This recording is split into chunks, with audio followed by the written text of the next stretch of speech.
pertanyaan pertama yang akan ditampilkan oleh panitia. Saya tunggu. Ya, baik, silakan ya. Dari ini dari YouTube ya Bante, dari Ibu Tio Siu Hua.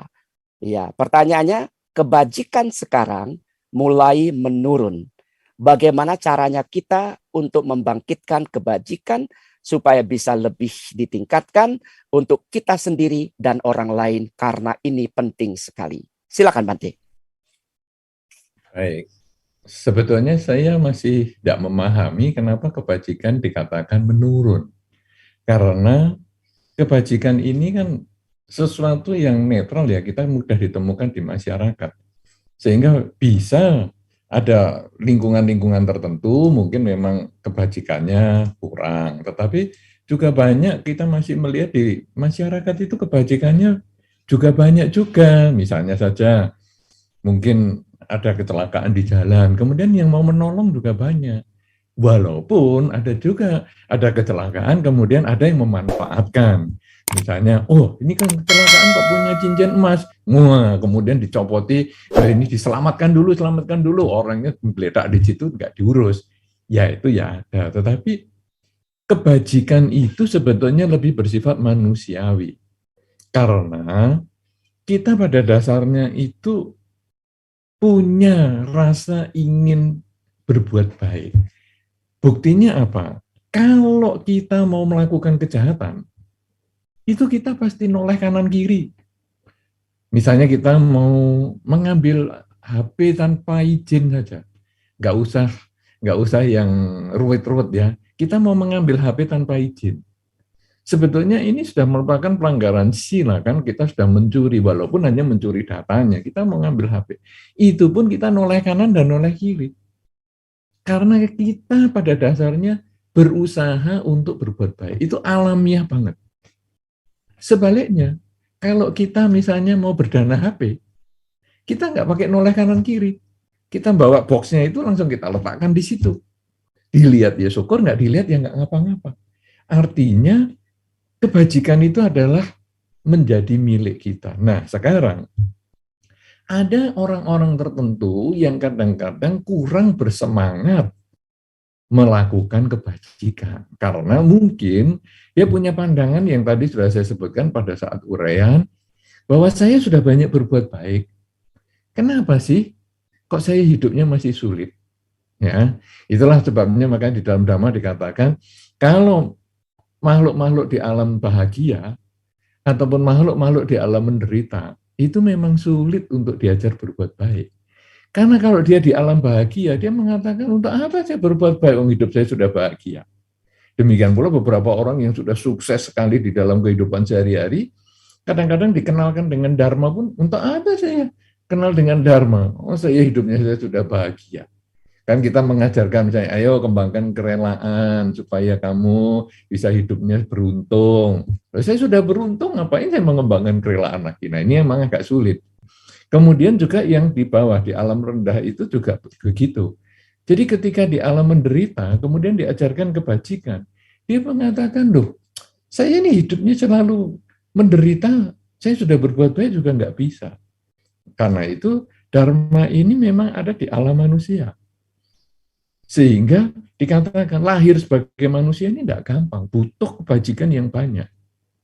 Itu makanya kalau kita sudah lahir sebagai manusia, kita harus terima kasih juga kepada orang tua kita di kehidupan yang sebelumnya. Karena orang tua kita di kehidupan sebelumnya yang kita nggak kenal itu, mereka lah yang mendorong kita berbuat baik. Sehingga pada zaman itu kita berbuat baik, karma baik kita tercukupi, kita di zaman ini kita lahir sebagai manusia. Dan apakah setelah lahir sebagai manusia nanti kita bisa lahir lagi sebagai manusia atau lahir di alam bahagia? Kita belum tahu, tergantung perbuatan kita saat ini. Nah, sehingga dikatakan lahir sebagai manusia ini adalah kebaikan, kebahagiaan. Kemudian bisa mendengar dhamma juga kebahagiaan. Nah, kalau kita bisa melaksanakan dharma, ini lebih kebahagiaan lagi. Karena itu, kalau sekarang seseorang menurun niat berbuat baiknya, dia harus merenungkan, saya berbuat baik itu untuk siapa? Kadang-kadang karena tadi ya, buahnya tidak sesuai waktunya dengan yang kita harapkan. Saya kepengen mestinya kalau saya berbuat baik ini dalam usia saya yang ke-40 saya sudah sukses. Ternyata saya belum. Tapi jangan berhenti di usia 40. Kemudian kita renungkan, saya sudah berbuat baik saja di usia 40 belum sukses, apalagi saya berhenti. Saya harus terus. Ibaratnya saya sekarang sedang menggali air untuk bikin sumur. Saya sudah gali 15 meter, kok nggak keluar airnya? Sudahlah, berarti ini percuma saya gali. Loh, kalau Anda sudah 15 meter gali, kenapa nggak mau lagi lanjutkan semeter, 2 meter ke bawah? Siapa tahu 3 meter ke depan ini airnya sudah muncul. Nah, kadang-kadang semangat kita kurang. Kita harus terus berbuat baik karena kebajikan pasti buahnya pada kita, hanya waktunya yang nggak sesuai. Ya, nah, nggak sesuai dengan keinginan kita, padahal karma itu jalannya sudah sesuai dengan alamnya sendiri. Karena kalau kita menanam mangga, memang buahnya lama, tapi panennya banyak. Sedangkan kalau kita menanam cabai, ya panen ya segitu, harga jualnya ya segitulah, kita juga tahu. Ya, nah kemudian hal yang lain adalah bahwa kadang-kadang kita menunda perbuatan baik. Jadi kita merasa nanti aja lah. Toh itu orang lain itu berbuat baik juga kayak gitu hidupnya. Senantiasa nanti aja. Ini yang mungkin Pak Po tadi yang sudah sampaikan itu. Padahal nanti kita kadang-kadang nggak punya kesempatan sama sekali. Kemudian kalau kita sudah terlahir di alam lain, baru keluarga kita itu sibuk melakukan pelimpahan jasa. Padahal kalau kita yang masih hidup, kemudian kita yang berbuat baik, itu jauh lebih luar biasa daripada kalau kita hanya dapat pelimpahan jasa. Yang ketiga, kadang-kadang kita mau berbuat baik itu terhalang oleh siapa ini yang menerima kebajikan saya ini. Maka budi. Enggak lah. Kalau sangga saya baru. Nah, ini jadi ada yang menghalangi. Padahal maka budi tujuannya kan juga untuk pembinaan umat. Dan kalau nanti umat terbina, kemudian nanti juga dia bisa menjadi anggota sangga, peran kita dalam membantu sentra pelayanan ini tetap akan terwujud untuk membantu mendukung keberlangsungan sangga. Atau kadang-kadang kita nggak suka sama pimpinannya. Misalnya, aduh, Maka Budi itu ada si A itu. Romo itu saya nggak suka. Untuk apa saya berdana ke sana? Nah, jadi kita mau berbuat baik, kita dihalangi oleh pikiran kita tentang yang negatif, tentang orang lain. Padahal tujuan saya berbuat baik itu bukan untuk si Romo. Tadi sudah berkali-kali Pak Po kan juga sampaikan. Walaupun informasinya ke Pak Ponijan, tapi kan dananya bukan Pak Ponijan. Walaupun nanti informasinya nomor rekeningnya itu adalah nama si A atau si B, tapi kan bukan untuk si A atau si B, tapi adalah untuk yayasan, untuk Magabudi, untuk organisasi, untuk sesuatu yang lebih besar. Jadi sekarang, ketika saya nggak suka sama si A, itu urusannya dia. Tapi jangan saya terhalangi, jangan sampai saya tidak jadi berbuat baik, karena kebaikan itu kembali ke diri kita. Sama dengan orang berdana kepada sangga dan sebagainya. Aku nggak suka dana kepada sangga karena bikunya itu nggak menyenangkan, sombong-sombong dan sebagainya. Itu namanya kita itu belum tahu bahwa kita itu berdana kepada sangga, bukan berdana kepada biku pribadi. Biku hanya mewakili menerima, sama dengan para pandita di sini hanya mewakili menerima, kemudian mewakili membangun. Tetapi nanti para pandita yang sudah senior ini akan digantikan oleh generasi muda. Nah, karena itu kebajikan itu akan kembali ke diri kita. Kalau sampai kita menurun semangatnya, kita harus bangkitkan lagi. Apa sih penyebab penurunan itu? Apakah saya punya pandangan salah bahwa kebajikan itu buahnya terlambat dibandingkan yang saya harapkan? Saya harus balik pikiran saya. Kalau saya sudah berbuat baik saja belum bahagia, apalagi saya menghentikan. Kemudian yang kedua, saya berhenti berbuat baik. Kenapa? Apakah karena saya melihat orang lain hidupnya menderita? Orang lain hidupnya menderita karena perbuatan baiknya dia itu belum mencukupi. Saya berbeda dengan dia. saya tentu punya timbunan karma baik sendiri, maka saya juga menabung karma baik saya untuk saya sendiri. Yang ketiga, kadang saya tidak suka dengan pribadi seseorang yang mau menerima dana itu, abaikan itu karena saya bukan berdana kepada pribadi itu, tapi saya berdana untuk dharma, dan sesungguhnya saya berdana untuk membangun kehidupan saya sendiri yang bahagia. Dana kepada Sangga, dana kepada Magabudi, dana untuk pembangunan sentra pelayanan umat Buddha ini hanyalah sarana. Ini hanyalah tempat kita berbuat baik, karena sesungguhnya dana itu akan kembali ke diri kita. Kalau kita memahami ini, maka kebajikan yang tadi menurun diharapkan akan menjadi naik kembali, dan kita bersemangat kembali untuk mengembangkan kebajikan, dan kita bisa memanfaatkan kesempatan ini untuk mencoba apakah kebajikan saya masih menurun ataukah kebajikan saya sekarang sudah meningkat. Kita coba nanti apakah akhir acara ini 75% sudah tertutup sebagaimana yang kita harapkan. Terima kasih. Silakan Pak Poni. Oke, baik. Dari Andrew Yogianto. Apakah kebajikan dan keberuntungan ini saling berkorelasi? Dan apakah keberuntungan ini bersifat tidak kekal atau anicca, serta memerlukan pengondisian tertentu agar keberuntungannya bisa didapatkan? Ya, bagaimana penjelasannya dalam agama Buddha? Ya, silakan Bante. Baik. Apakah keberuntungan dan kebajikan ini berhubungan? Ya. Iyalah. Makanya kan ada kata-kata di dalam hukum karma, sesuai dengan benih yang ditabur, demikian pula buah yang dituai. Ini sebetulnya adalah menyebutkan hubungan kebajikan dan keberuntungan. Karena apa yang kita tabur yaitu kebajikan. Keberuntungan itu adalah kebahagiaan yang akan kita dapatkan. Nah, sehingga kalau Anda kepingin hidupnya selalu beruntung, seperti yang tadi 3 hal tadi, misalnya memiliki harta yang cukup, kemudian memiliki posisi atau karir yang cukup, yang baik, kemudian usia yang memadai, yang panjang, itu tentu kita juga harus mengembangkan kebajikan dengan memanfaatkan harta yang kita miliki, memanfaatkan posisi yang kita miliki, memanfaatkan usia yang kita miliki untuk melakukan kebajikan di waktu yang lama. Nah, sekarang kemudian, apakah keberuntungan ini terkondisi? Di dunia ini semua terkondisi.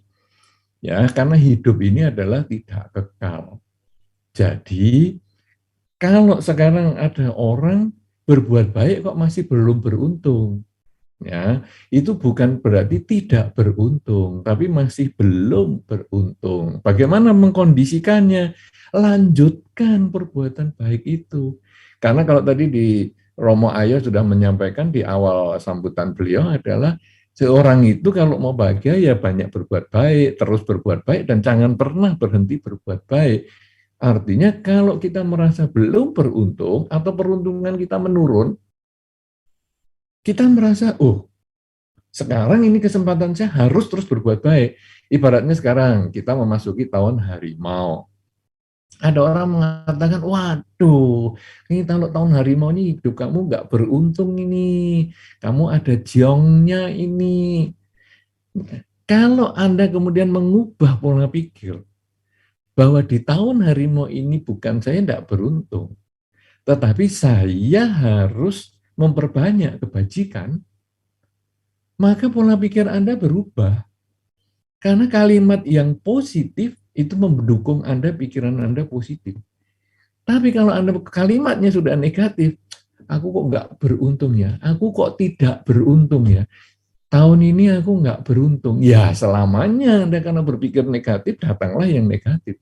Tapi kalau tahun ini aku belum beruntung, tapi aku punya kesempatan untuk mengembangkan kebajikan. Nah, jadi Anda mengubah kata tidak beruntung di tahun ini menjadi kesempatan Anda untuk berbuat baik di tahun ini. Berbuat baik dengan pikiran, berbuat baik dengan ucapan, berbuat baik dengan perilaku. Dengan cara seperti itu, maka Anda mengkondisikan keberuntungan itu muncul. Dan akibatnya orang akan mengatakan, loh, kamu mestinya tahun ini kan hidupmu tidak bahagia. Menurut ramalan kamu tidak bahagia, kok beda ya? Kok kamu tetap baik-baik aja? Iyalah, Kenapa? Karena keberuntungan itu bisa dikondisikan muncul. Dengan apa? Dengan kebajikan juga. Nah, jadi kuncinya sebetulnya hukum dharmanya sederhana. Seperti benih yang ditabur, demikian pula buah yang dituai. Kalau Anda menanam padi, tumbuhnya padi. Jadi kalau Anda ingin mendapatkan panenan mangga, tanamlah mangga. Berbuat baiklah sesuai dengan kebajikan yang Anda ingin dapatkan, kebahagiaan yang ingin Anda dapatkan.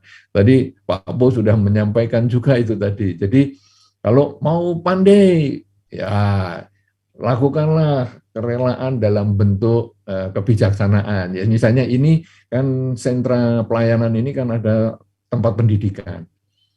Sehingga ketika kita menyediakan, misalnya saya mau menyediakan ruangan, tadi sayang sentra pelayanan ini belum dipecah-pecah ya.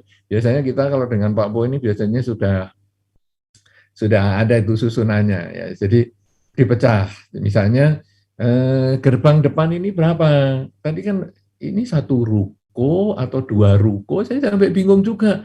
Ini tadi begitu keluar karena dia di tengah posisinya Magabudi, saya melihat itu berapa pintu ini, luar biasa banget. Wah, ini gede tenan ini, gede sungguhan ini. Saya pikir seperti itu, tapi saya tunggu-tunggu penjelasannya sampai detik ini saya belum tahu. Apakah ini satu bangunan, apakah 5 bangunan, apakah segitu banyak bangunan, saya belum tahu. Nah, biasanya sudah ada pecahannya. Misalnya pintu gerbang sekian, kemudian nanti lantai keramik sekian meter persegi sekian. Jadi orang itu dananya juga gampang, ya. Jadi misalnya karena sekarang kan fokusnya ke peletakan batu, ya nggak apa-apa sih. Ya ini biar batu aja yang mau diletakkan. Tapi mungkin nanti harus disiapkan juga bentuknya. Kemudian kalau ada lantai, bagaimana? Kelas. Nah, nanti kelas misalnya, ada berapa ini? Misalnya yang dia mau letakkan batu, ya urusan letakkan batu. Tapi yang mau bangun kelas, karena saya kepingin bijaksana, saya membangun sarana pendidikan. Sehingga dia bangun kelas. Kelasnya ada berapa ini? Karena tadi rukonya ada 8, ya misalnya kelasnya segitu banyak. Satu kelas sekian. Kemudian tadi ada ruang rekaman, ruang podcast. Wah, ini supaya saya tidak bisa ceramah, tetapi saya mau mendukung para pandita dan para biku ini bisa memperbanyak ceramahnya. Wah, ini saya berdana dharma juga ini. Ya, itu kan bisa dilakukan juga sehingga hasilnya nanti akan bermanfaat karena sekarang 2,1 ini apakah baru bangunan saja itu sudah sama isinya. Kalau sudah sama isinya, berarti sudah bisa dibagi-bagi tadi. Jadi kita tidak hanya fokus pada 3 bagian ini saja yang kita harus tanam, ya karena nanti kalau semua pesan Gucci India, Gucci dengan C1 ya, karena kalau Gucci C2 itu kan merek tuh, ya Gucci dengan C1. Kalau semua pesan Gucci India, saya khawatir nanti tanah India pindah ke sini. Wah, jadi kita dimarahi dong, kita impor tanah India ini. Nah, jadi itu mungkin kalau dibagi-bagi lebih nyaman sehingga 75% itu bisa ketutup. Nah, sekarang kita lalu lihat apakah 75% itu akan ditutup dengan hanya batu ataukah dengan sudah ada isinya. Karena yang dipromosikan dengan yang disediakan hari ini ada sedikit perbedaan, tapi jangan khawatir. Semua itu toh tetap untuk pembangunan. Nah, jadi sekarang misalnya saya kepingin kecukupan rezeki. Oke, kalau gitu ini ada ruang makan nih. Jadi kita bisa kesempatan kalau para biku datang, kita berdana makan di situ. Wah, ini kan berarti menanam padi, tumbuh padi, menanam makanan, tumbuh makanan. Kemudian ini ada ruang meditasi. Saya mau bikin Buddha Rupang. Saya mau berdana Buddha Rupang. Saya berdana altarnya misalnya. Nah, ini berdana penghormatan supaya kita mungkin bisa memperoleh buah kebajikan menjadi orang yang terhormat dan lain sebagainya. Jadi itu ada korelasinya antara kebajikan dan keberuntungan. Ya ini banyak sekali, ya mudah-mudahan ini bisa dimengerti bahwa semuanya itu pun terkondisi, maka kita kalau sudah beruntung, kondisikan terus untuk berbuat baik, supaya keberuntungan ini semakin meningkat. Sebaliknya kalau kita keberuntungannya kok menurun, perbanyak lagi kebajikan supaya keberuntungan yang menurun ini akan kembali naik lagi. Mudah-mudahan ini bisa bermanfaat, mudah-mudahan nanti bisa panitia menjelaskan dengan lebih baik lagi. bahwa ini satu bangunan, satu unit, ataukah seluruh ruko itu tadi, ataukah apa lokasinya, karena tadi belum ada denahnya dari atas dan sebagainya, jadi kita agak sedikit bingung ya. Mungkin saya bingung, mungkin donatur ada sebagian yang bingung juga. Jadi ini masih belum jelas. Mudah-mudahan bisa dijelaskan dengan baik. Ya, sekalian memperbaiki nomor rekening dari Iya. bank yang keliru tadi. Baik, terima kasih. Silakan Pak Po, lanjutkan Pak. Baik, terima kasih banyak Bante, betul sekali. Baik, saudara sekalian, pertanyaan tadi sudah dijawab dengan sangat bagus ya oleh Bante, bahwa apakah ada korelasinya, ada hubungannya, sangat terhubung. Nggak usah jauh-jauh lah, kita buka Dhammapada ayat 2, ya kan, tentang pikiran. Di situ jelas sekali loh yang tadi Bante jelaskan ya. Kalau kita baca Dhammapada ayat 2 itu bunyinya kan, pikiran adalah pelopor dari segala sesuatu. Pikiran adalah pemimpin, pikiran adalah pembentuk. Nah di sini letaknya yang tadi Bante jelaskan ya. Bila seseorang berbicara atau berbuat dengan pikiran murni, maka kebahagiaan akan mengikutinya. Bagaikan bayang-bayang yang tak akan meninggalkan bendanya. Mungkin ketika dia berdana pikirannya tidak murni. Ya kan, mengharapkan sesuatu. Dana cetiau. Ya kan, ngarapin captiau. Ya itu beli lotre dong. Ya kan, kayak judi dong, ya kan. Kan kita bukan berjudi, ya kan. Berdana kan bukan berjudi. Jangan berharap bahwa kasih 1 juta terus nanti hasilnya 10 juta. Ya kan, itu kan adanya kan hukum-hukum togel, ya kan. Togel ya, toto gelap, ya kan. Udah lama sih nggak dengar istilah itu ya Bante ya. Oke. Baik, pertanyaan selanjutnya. Silakan panitia. Iya, kita lihat pertanyaannya. Sebentar saya buka dulu. Ya, dari Luciana Anderson dari YouTube. Ya, bagaimana yang saya harus lakukan kalau saya berbuat baik dan orang lain bilang saya makan pujian, padahal saya tidak pernah mau minta pujian. Wah, ini Bante. Gimana Bante? Tuh, jangan salah Pak Po, itu pertanyaan untuk Pak Po tadi.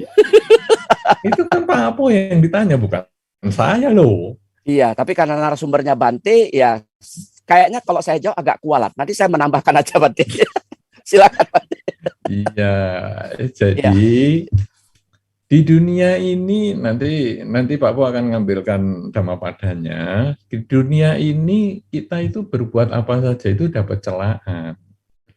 Ya, kita mau berdana, ya dicela seperti tadi. Wah, kamu ini maunya dipuji.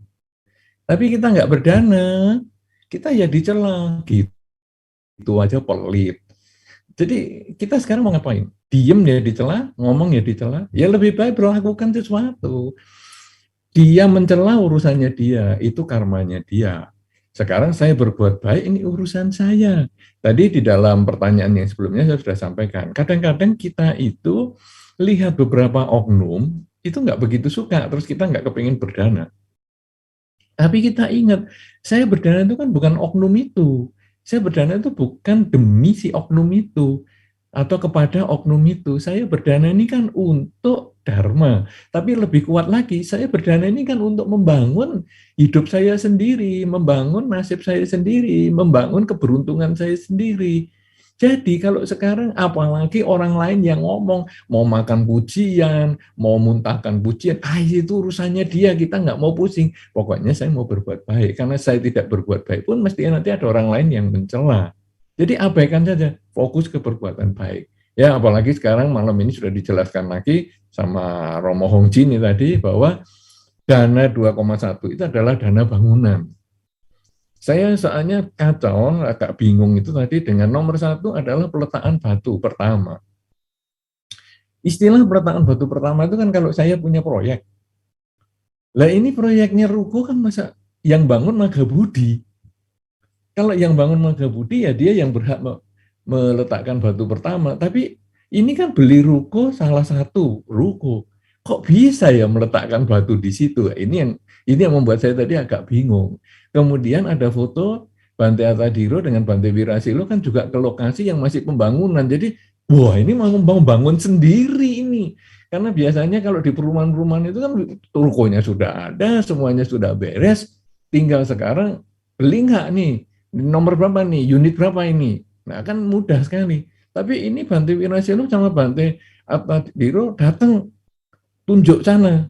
Ini berarti mau bangun proyek ini ruko atau mungkin ini rukonya umat, jadi ini ada peletakan batu untuk ruko 8 ruko itu, ini punyanya umat, kemudian Magabudi dikasih 1 ruko. Nah, ini pertanyaan yang berikutnya lagi, jadinya nanti terpaksa Romo Hongji jelasin lagi.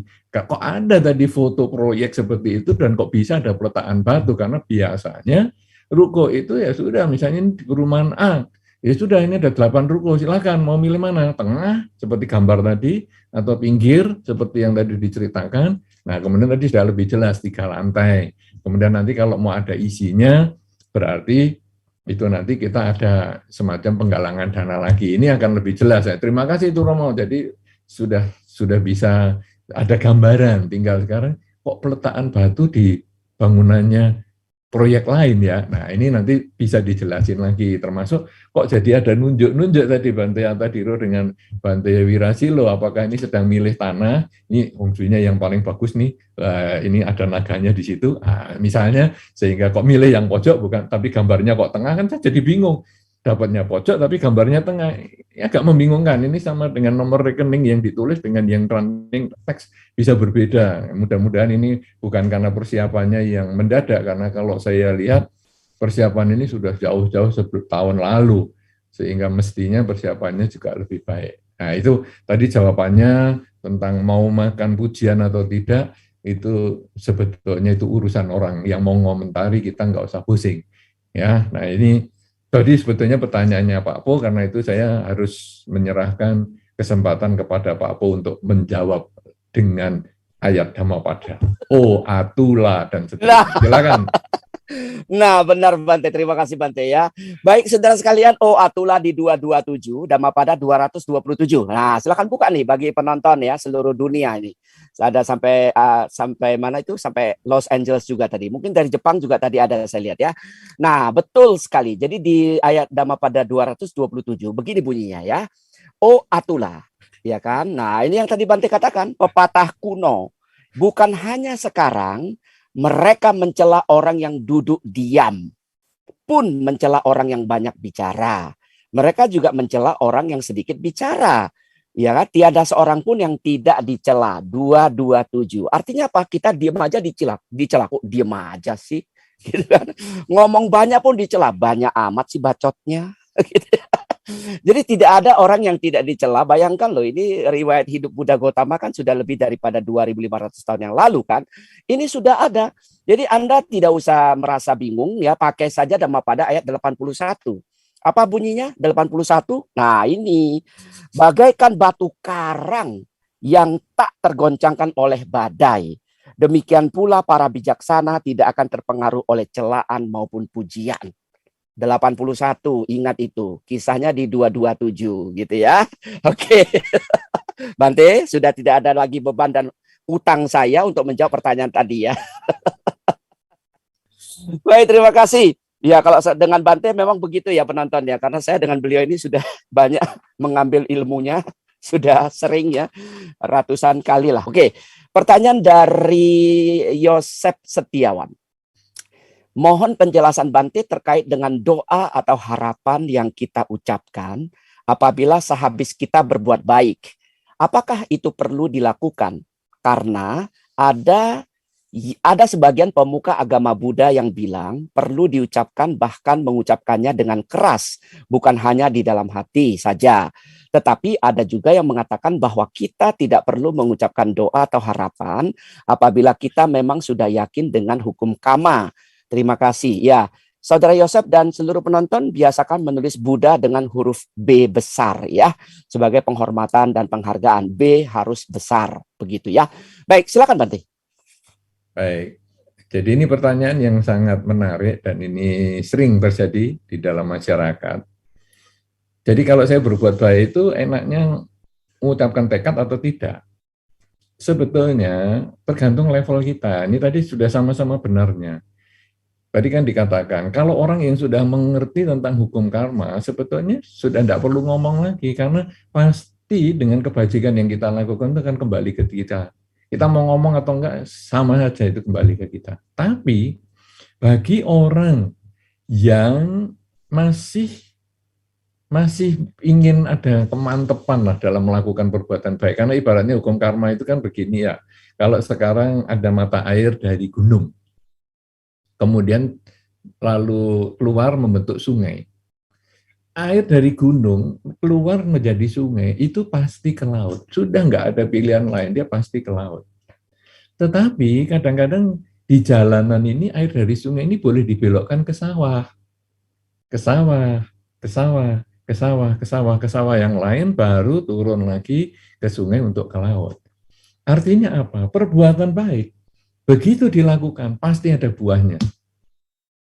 Tetapi banyak orang kemudian mengucapkan tekad itu supaya seolah-olah membelokkan kebajikan ini, kalau bisa mengkondisikan, seperti pertanyaan yang sebelumnya tadi, mengkondisikan keberuntungan berbuah sesuai dengan harapan. Misalnya, saya kepingin mempunyai ayah yang sehat. Karena itu sekarang saya banyak berbuat baik dalam bidang misalnya kesehatan, mungkin ke panti asuhan, berdana obat, ataupun ke lingkungan masyarakat, berdana obat, dan sebagainya. Kemudian ada korban banjir, korban pandemi, dan lain sebagainya, saya berdana obat, dan lain sebagainya. Dengan tekad, baik itu diucapkan maupun tidak, sebetulnya sama saja. Semoga dengan kebajikan yang saya lakukan ini akan membuahkan kebahagiaan dalam bentuk ayah saya sehat. Kenapa demikian? Karena umat Buddha itu juga masih punya keinginan. Seorang umat Buddha bukan berarti menjadi umat Buddha kemudian langsung hilang keinginan semua. Wah, ini sudah hebat banget. Levelnya sudah tinggi. Tetapi umat Buddha yang di tingkat awal itu masih punya keinginan normal-normal aja.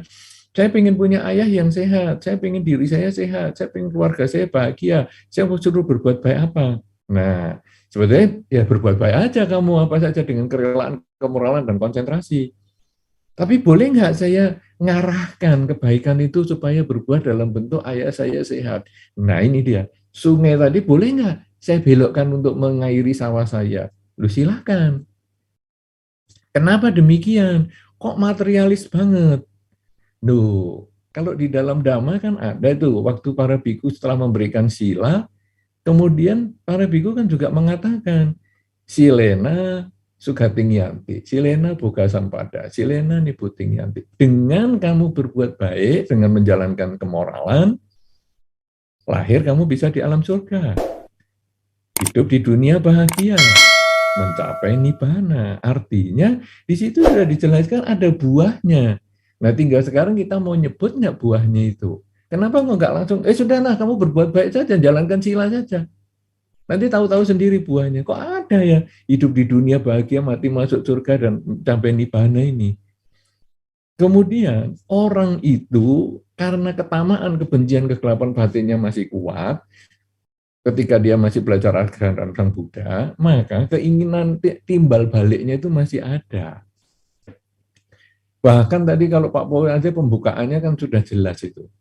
Ada ayat-ayat dalam Dhammapada yang dikatakan, kalau kamu berbuat baik, kamu lahir di alam bahagia. Kalau kamu kikir, kamu lahir di alam menderita. Itu kan sudah jelas ada buah dan akibat dari perilaku kita. Nah, sekarang, kalau keinginannya masih kuat, ketamaan, kebencian, kegelapan batinnya masih kuat, ya sudahlah, dibiarkan aja dia mengucapkan itu. Tapi nanti dengan tumbuhnya kesadaran dia setiap saat, tumbuhnya pengertian dharma yang dia miliki, keyakinan dia akan hukum karmanya semakin kuat, maka dia nanti sudah tidak lagi mengucapkan tekad pada saat berbuat baik itu. Kemudian tadi pertanyaannya kan mengatakan, kalau sudah ngerti hukum karma kan tidak perlu tekad. Ya, ngerti ketika hidupnya tidak susah, itu gampang. Tapi kalau hidupnya susah, orang itu baru ketahuan mentalnya itu kalau menghadapi masalah. Kalau masalahnya berat sekali, jangan kata ngerti hukum karma, dia malah bisa tidak yakin dengan ajaran Sang Buddha. Karena dia merasa nggak cocok ya agama Buddha. Saya sudah berbuat baik, padahal saya tidak pernah minta loh. Kalau tiap kali berbuat baik, saya tidak pernah minta.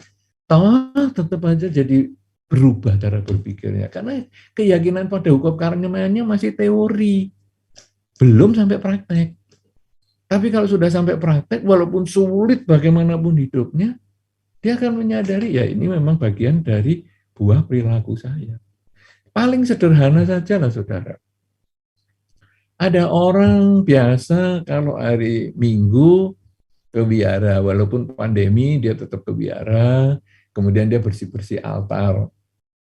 Ya, jadi dia merasa dia datang lebih awal dan dia merasa altarnya kotor, kemudian dia lap. Kemudian kalau di situ ada pelita, ya lampunya biasanya mati kalau pagi pelitanya, kemudian sumbunya ini ditarik, kemudian dihidupkan, minyaknya diisi, dupanya juga diisi, karena mungkin hari ini, hari Minggu, banyak orang mau baca parita, mau sembahyang dan sebagainya, dupanya diisi, dan seterusnya, mejanya dilapi, dan itu dilakukan setiap hari Minggu. Saya sudah bertahun-tahun seperti itu, rutin. Satu ketika, dia ada masalah di rumah. Kemudian dia merasa, saya karena ada masalah di rumah, saya mau tinggal di wihara. Katakanlah seminggu saya mau tinggal di wihara, supaya saya menenangkan pikiran. Kebetulan karena wihara ada keterbatasan, dia tidak bisa tinggal di wihara. Nah, apa yang terjadi?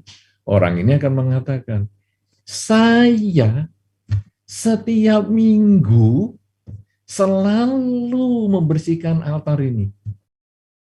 Sudah bertahun-tahun saya lakukan.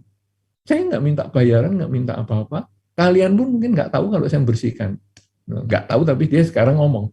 Saya nggak tahu kamu kalau saya bersihkan karena saya datangnya lebih pagi. Tapi masa sih saya tinggal seminggu aja nggak boleh. Nah, sejak itu dia nggak mau bersihkan lagi. Bisa kejadian seperti itu. Padahal waktu bersihkan itu tulus, ikhlas. Tapi karena ketamaan, kebencian, kegelapan batinnya ini masih kuat di dalam pikirannya. Begitu keinginannya nggak terpenuhi, muncullah yang tadi disebut jasa itu, dia kemudian meminta imbalannya. Kan repot itu. Karena di awal tidak dirumuskan, jadi jasanya itu sekarang boleh bebas ngambilnya. Kemudian suami istri. Suami istri sejak awal pernikahan sebetulnya, saya ini nggak cocok nih dengan pasangan hidup saya. Kok ternyata kelakuannya nggak sama ya waktu pacaran. Dia sabar. Tiap kali dia kelakuannya sabar. Tiap kali sabar. Sampai 15 tahun. Kemudian 15 tahun nggak berubah-berubah. Dan akhirnya karena ketamaan, kebencian, kegelapan batinnya ini masih kuat, dan ini kejengkelannya sudah memuncak, 15 tahun bersabar, nggak tahan, dia akan mengatakan, saya ini ya, sudah 15 tahun sabar sama kamu. Mulai dari menikah sampai sekarang anaknya 3. Kamu ini kok nggak berubah. Percuma aku sabar sama kamu itu. Loh, tadi yang sabar itu kan kerelaan, tulus, ikhlas. Tapi kenapa sekarang setelah 15 tahun menuntut? Inilah karena ketamaan, kebencian, kegelapan batinnya masih kuat. Oleh karena itu, bagi yang ketamaan, kebencian, kegelapan batinnya masih kuat, waktu dia berbuat baik, ya diarahkan aja untuk sekarang bertekad. Masalah dia mau tekadnya kuat ngomongnya ataupun di dalam batin itu urusan lain ya. Tapi ya sudahlah diarahkan supaya nanti kalau dia nggak tercapai pun dia itu akan merasa, misalnya tadi ya, semoga dengan kebaikan ini akan membawakan kebahagiaan dalam bentuk keluarga saya bahagia. Tapi keluarga saya kok nggak bahagia-bahagia? Oh, berarti saya masih kurang berbuat baik. Nah, jadi pola pikirnya itu beda. Akhirnya menambah semangat karena tadi tekadnya itu kok belum terwujud. Akhirnya dia berbuat baik. Kenapa? Karena keinginan, ketamaan, kebencian, kegelapan batinnya masih kuat. Dan itu butuh proses supaya bisa berkurang dan bahkan sampai lenyap mencapai kesucian. Jadi, sekarang pertanyaan itu tidak ada yang salah. Tergantung pada tingkat pemelekatan dia. Semakin dia tidak melekat, tidak perlu dia mengingat kebajikannya karena buahnya pasti tidak akan salah alamat. Tapi semakin dia masih melekat, ya biarlah dia bertekad. Karena itu nanti akan membangun semangat dia untuk berbuat baik. Kalau tadi ada pertanyaan, kenapa kebajikan bisa menurun? Nah, ini salah satunya adalah untuk membangun stabilitasnya supaya tetap stabil untuk orang itu berbuat baik terus karena harapannya belum tercapai. Nanti keluarga saya sudah bahagia, harapannya tercapai. Hari itu dia punya harapan yang lain. Misalnya supaya orang tua saya panjang umur. Nah ini nanti dia akan berbuat baik lagi, berbuat lain. Jadi akhirnya dia bersemangat terus untuk berbuat baik. Karena memang ketamaan, kebencian, kegelapan batinnya masih banyak di batinnya dia. Ya, jadi itu hanya level kualitas batinnya saja yang berbeda yang menjadikan orang perlu bertekad atau tidak. Demikian Pak Po, silahkan lanjut. Baik, terima kasih Bante Yogi. Tadi yang bertanya Yosep ya, Yosep Setiawan sudah dijawab oleh Bante. Nggak usah pusingin orang ngomong apalah ya. Yang penting kalau Anda nyaman ya kan, Bante bilang kan ada levelnya ya kan. Kalau kita kembali ke Dhammapada ayat 2 tadi kan sudah jelas disampaikan di sana kan ya. Apa yang dikatakan di Dhammapada itu bahwa apa? Bahwa bagi mereka yang menggunakan pikiran, ucapan ya kan, kemudian tindakan yang murni, maka kebahagiaan akan mengikuti dia. Kan sudah jelas dikatakan demikian Dhammapada ayat 2, betul nggak? Seperti bayang-bayang yang tidak pernah akan menghindar atau hilang dari bendanya. Jadi kalau Anda ucapkan juga kan ini kalau secara psikologi kan namanya sugesti, betul ya.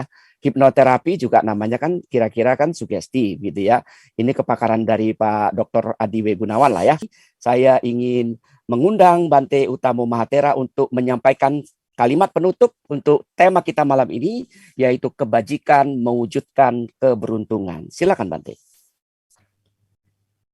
Terima kasih Pak Ponisen. Jadi panitia juga malam ini atau kesempatan ini sudah melakukan upaya yang baik sekali dan memberikan penjelasan yang sudah sangat jelas. Mudah-mudahan nanti semua para umat maupun simpatisan Buddhis dimanapun saja berada bisa menggunakan kesempatan ini berbuat baik, karena sekali lagi acara penggalangan dana ataupun acara untuk pembangunan sentra pelayanan umat Buddha ini hanyalah sekedar alat untuk membangun masa depan kita sendiri di kehidupan ini maupun di kehidupan yang selanjutnya. Karena hidup sesungguhnya tidak pasti, kematian itu yang pasti. Ketika kita masih ada kehidupan, marilah kita gunakan kesempatan untuk berbuat baik semaksimal mungkin. Berbuat baik dengan pikiran, berbuat baik dengan ucapan, dan berbuat baik dengan perilaku kita. Kadang-kadang di dalam kehidupan kita ini, kita banyak sekali teori perbuatan baik. Apalagi kalau Anda sudah mengenal ajaran Dharma, banyak sekali teori-teorinya berbuat baik. Tapi apakah kita sudah melaksanakannya? Karena kadang hanya teori tanpa dilaksanakan akan tidak memberikan manfaat. Kalau nanti Pak Po akan memberikan Dhammapadanya itu adalah seperti bunga yang begitu banyak, tapi kalau hanya dirangkai saja ya tidak akan ada gunanya ya. Tapi itu nanti akan ada syairnya seperti itu, bahwa sesungguhnya ataupun nanti ada syair yang daripada menghafal 1000 kata-kata, lebih baik satu yang memberikan manfaat. Jadi ketika Anda menghafal banyak perbuatan baik, tidak akan ada manfaatnya dengan hanya satu, dibandingkan hanya satu perbuatan baik yang Anda lakukan. Dan kesempatan ini panitia sudah memberikan salah satu kesempatan berbuat baik, gunakanlah semaksimal mungkin, dan setelah acara ini pun gunakanlah setiap saat kehidupan Anda untuk berbuat baik, karena dengan berbuat baik dan terus berbuat baik, itulah yang akan membangun masa depan Anda, membantu pembangunan orang lain, membantu kelancaran orang lain, membantu meringankan penderitaan orang lain, melancarkan usaha orang lain, sesungguhnya adalah membantu untuk membahagiakan diri kita, adalah sesungguhnya membantu untuk membangun nasib kita sendiri, adalah untuk membantu membahagiakan kita di kehidupan kita ini maupun di kehidupan yang selanjutnya. Karena itu, jangan pernah berputus asa dalam berbuat baik, teruskan berbuat baik. Kesempatan ini hanya salah satu saja, tetapi sangat banyak dan luar biasa banyak kesempatan untuk berbuat baik. Selain dengan ini, dengan keluarga Anda, dengan orang tua Anda, dengan pasangan hidup Anda, dengan lingkungan Anda, dengan bahkan semua makhluk, itu adalah kesempatan Anda berbuat baik dengan pikiran, ucapan, dan perilaku Anda. Semoga dengan kebajikan yang Anda lakukan terus-menerus mulai sekarang sampai selama-lamanya ini, akan membangun masa depan Anda untuk hidup berbahagia di kehidupan ini maupun di kehidupan yang selanjutnya, sampai akhirnya tercapailah berhentinya kelahiran kembali. Semoga Anda semua berbahagia, dan terima kasih kepada seluruh panitia yang sudah bekerja keras, Pak Ponijan juga yang luar biasa, Bante Atadiro, Bante Wirasilo, dan semuanya yang ikut acara ini, baik yang melalui Zoom meeting maupun lewat YouTube. Semoga kebajikan yang Anda lakukan akan selalu membuahkan kebahagiaan untuk Anda, membuahkan kebahagiaan untuk keluarga Anda, dan membahagiakan untuk semua makhluk. Terima kasih, saya kembalikan kepada Pak Ponijan. Luar biasa, boleh kita beri tepuk tangan buat Bante Utama Mahatera, karena Bante tadi memberikan tantangan kepada saya Dhammapada tadi di 51 ya. Ayat 51 Bante, saya akan bacakan 2 ayat Dhammapada sebagai penutup Bante ya. Sesuai yang tadi Bante sampaikan dalam kaitan dengan tema kebajikan mewujudkan keberuntungan. Tadi yang Bante katakan betul saudara, kita sudah belajar banyak dari Bante hari ini, tetapi ibarat Dhammapada ayat 51 dikatakan di sini, bagaikan sekuntum bunga yang indah tetapi tidak berbau harum. Demikian pula akan tidak bermanfaat kata-kata mutiara yang diucapkan oleh orang yang tidak melaksanakannya. Jadi percuma Anda mengerti tetapi tidak melaksanakannya. Seperti bunga nggak ada harumnya, hanya bunga saja. Hanya bunga, tidak ada harumnya. Nah, karenanya mari kita praktikkan agar bunga itu ada harumnya. Itu tautannya di Dhammapada ayat 52. Dan sebagai penutup, yang tadi Bante katakan, daripada 1000 kata adalah lebih baik sepatah kata yang bermanfaat, yang bisa memberikan kedamaian kepada pendengarnya. Dhammapada ayat 100. Terima kasih banyak penonton, terima kasih banyak Bante atas uraian yang luar biasa malam ini, mencerahkan. Terima kasih kepada seluruh penonton yang menyaksikan kami di Zoom maupun di YouTube. Mohon maaf apabila ada candaan-candaan saya yang dirasa kurang pantas, tetapi yang pasti tidak diniatkan untuk melecehkan apapun atau siapapun, gitu ya. Niatnya tentu baik. Semoga apa yang kita lakukan malam ini memberikan kebahagiaan, kesehatan, dan keberkahan buat kita semuanya. Terima kasih. Selamat malam.